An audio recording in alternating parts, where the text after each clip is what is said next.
Mahasiswi tewas di kamar indekos. Mahasiswi nekat mengakhiri hidupnya dengan melompat dari lantai 4 Mall Paragon Semarang. Penyebab kematian mahasiswi FISIP Universitas Indonesia yang tewas setelah terjatuh dari lantai 18 apartemen. Saudara, seorang mahasiswi salah satu perguruan tinggi swasta di Kota Makassar, Sulawesi Selatan ditemukan tewas.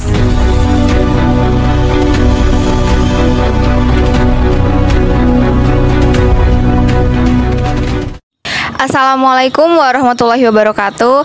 Halo semuanya, kembali lagi bersama saya Rimarsya Aulia, mahasiswi UIN Raden Intan Lampung, Fakultas Dakwah dan Ilmu Komunikasi. Nah, saat ini saya akan membahas tentang isu kesehatan mental bagi mahasiswa. Karena mungkin sedikit banyaknya dari kita mahasiswa sedang mengalami stres, overthinking, bahkan mungkin kehilangan semangatnya. Karena di tengah kesibukan dan padatnya jadwal kuliah dan semester genap ini banyak sekali tugas-tugas yang menumpuk, dikejar deadline dan banyak hal lainnya. Mungkin kita akan mewawancarai salah satu dari banyaknya mahasiswa yang mengalami atau sedang mengalami proses kecemasan mental bagi mahasiswa. Oke, langsung saja kita akan mewawancarai salah satu mahasiswa. Baik, langsung saja boleh perkenalannya dulu. Perkenalkan, saya Dwi Nurlaila Safitri dari UIN Raden Intan Lampung, Fakultas Tarbiyah. Oke, untuk Kak Dwi sendiri langsung aja ya. Kira-kira untuk Kak Dwi sendiri pernah nggak sih mengalami stres atau kecemasan mental gitu? Kira-kira apa yang membuat Kak Dwi itu stres dan tertekan selama kuliah? Mungkin kalau dari situ mungkin tugas yang menumpuk ya, karena kan kayak sekarang udah semester makin tinggi ya, tugasnya makin tinggi juga gitu. Untuk Kak Dwi sendiri kira-kira pernah nggak sih mengalami kelelahan mental? Nah, kira-kira kalau misalkan kelelahan mental itu apa yang Kak Dwi lakukan? Kalau untuk saya sendiri kelelahan mental ya mungkin pusing nyari jalan keluar tugas yang ibaratkan kita baru mulai tugas ini, tapi nggak sebagian dosen tuh ada yang nggak jelasin, ada yang enggak gitu kan. Jadi kita berusaha nyari sendiri jawabannya, berusaha ngertiin sendiri gitu. Nah, kalau untuk kayak gitu mungkin kebetulan punya temen juga yang dimana tuh emang sefrekuensi, bisa diajak, ayo kita kajian, ayo kita sholawat. Nah, mungkin dengan cara itu sih. Nah, terus selanjutnya untuk Kak Dwi sendiri nih, kira-kira pernah nggak mencoba atau mencari konseling kampus untuk berbagi cerita atau untuk sekedar menanyakan tentang psikologis diri sendiri?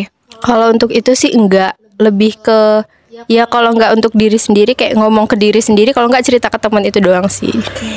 Nah, untuk Kak Dwi nih pertanyaan yang terakhir, kira-kira tanggapan Kak Dwi itu gimana tentang isu kesehatan mental bagi mahasiswa? Kalau untuk kesehatan mental itu kan penting banget ya, apalagi untuk kita yang mahasiswa. Nah, terus kalau misalnya nggak cuma kesehatan mental doang sih, karena kesehatan fisik juga berpengaruh untuk ke mental kita. Kayak istilahnya kita jaga pikiran kita, perasaan kita. Terus juga tuh jangan malu untuk bercerita ke teman dekat kita kalau kita emang lagi nggak baik-baik aja gitu. Oke, terima kasih sebelumnya untuk Kak Dwi udah mau berbagi dan menceritakan pengalamannya sendiri tentang kesehatan mental bagi mahasiswa. Terima kasih ya Kak. Baik teman-teman, tadi kita sudah melakukan wawancara terhadap salah satu mahasiswa yang mengalami gangguan kesehatan mental. Nah, kali ini kita akan mewawancarai salah satu mahasiswa dari jurusan psikologi Islam. Kenapa jurusan psikologi? Karena kita akan mengupas tuntas dan kita akan berbagi sharing kepada teman-teman yang mungkin di luaran sana sedang mengalami gangguan kesehatan mental. Mungkin langsung saja boleh perkenalannya Kak. Oke, baik. Perkenalkan, nama saya Alfa Nuraini, jurusan Psikologi Islam, Universitas Islam Negeri Raden Intan Lampung. Oke, untuk Kak Elva sendiri nih, kira-kira gimana tanggapan Kak Elva terhadap fenomena kesehatan mental bagi mahasiswa? Fenomena ini sangat mencuri perhatian ya di kalangan saat ini nih. Cuma kita tuh harus menangani hal tersebut secara kolektif gitu.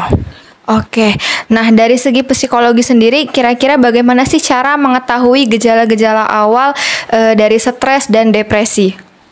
Kalau gejalanya tadi, kan ada stres, ada depresi. Sebenarnya mereka hampir keduanya tuh saling hampir sama, cuma misalnya depresi lebih berat aja.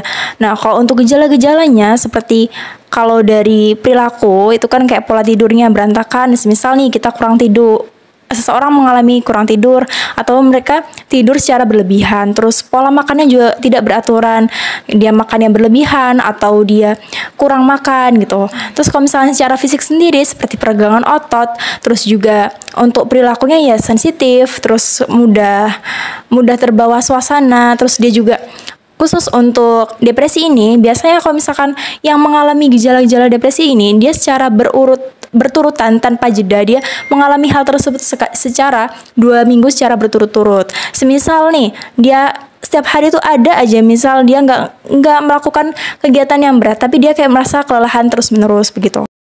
Nah, selanjutnya mungkin saran nih dari Kak Elpa untuk teman-teman kita di luar sana yang mungkin sedang mengalami gangguan kesehatan mental tapi belum berani untuk mencari atau meminta bantuan dari pihak konselor atau pihak psikologi, gimana nih Kak? Sebenarnya tuh hal ini wajar ya. Cuma untuk kalian semua yang belum berani mengungkapkan hal tersebut, kalian harus berani, jangan takut. Karena apa? Ketika kalian merasakan hal tersebut tetapi kalian tidak mengungkapkan atau malu, kalian tuh harus berjuang keluar dari zona tersebut. Dengan apa? Ya dengan yang tadi, kalian harus berani untuk mengungkapkan. Yang terlebih tadi, kalau misalkan kalian tidak memiliki tempat untuk menyampaikan keluh kesah, unek-unek, bisa kalian tuh ke psikolog, karena itu memang sudah dijamin kerahasiaannya tuh bakal terjamin, dan juga itu mereka akan mengarahkan kalian dengan perbuatan, dengan hal-hal yang lebih positif begitu. Oke, nah menurut Kak Elva pribadi nih, kira-kira apa sih yang harus dilakukan pihak kampus untuk mendukung kesehatan mental bagi para mahasiswanya? Nah, yang paling penting banget tuh kan menyediakan konselor untuk mahasiswanya, baik via online maupun via offline.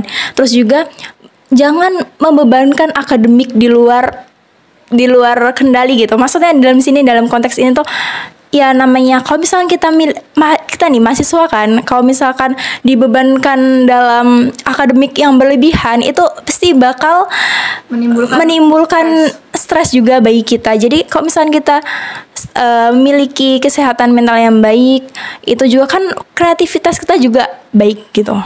Oke, nah mungkin untuk teman-teman yang sudah menyaksikan video ini, benar kata Kak Elva tadi, ketika kita mengalami gangguan kesehatan mental, kita itu jangan pernah diam, kita harus berani untuk bercerita kepada orang lain atau bercerita kepada pihak konselor, karena keamanannya juga sudah pasti terjamin. Nah, untuk teman-teman semuanya, jaga mental, jaga kesehatan, karena kesehatan mental adalah hak semua orang. Mungkin sekian wawancara dan laporan yang saya sampaikan. Saya pamit undur diri. Wassalamualaikum warahmatullahi wabarakatuh.